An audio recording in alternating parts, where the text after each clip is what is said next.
കിടക്കാൻ പോകുമ്പോഴും എഴുന്നേൽക്കുമ്പോഴും നമ്മൾ ആദ്യം മനസ്സിലോർക്കുന്ന ഒരാളുണ്ടാകും. ഒന്നുകിൽ അയാൾ നമ്മുടെ സന്തോഷത്തിന്റെ കാവൽക്കാരനായിരിക്കും, അല്ലെങ്കിൽ അയാൾ നമ്മുടെ സങ്കടത്തിന്റെ കാരണക്കാരനായിരിക്കും.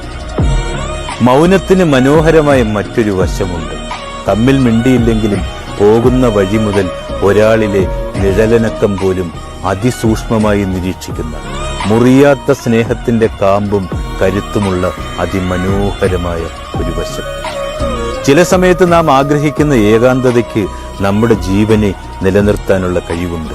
എന്നാൽ ആഗ്രഹിക്കാത്ത ഏകാന്തത ചിലപ്പോൾ ജീവൻ എടുക്കുകയും ചെയ്യും. എല്ലാ കാത്തിരിപ്പിനും ഒരു കാരണമുണ്ടാകും. നഷ്ടബോധത്തിലാകാം, വിരഹവേദനയിലാകാം, സ്നേഹ തീഷ്ണതയിലാകാം.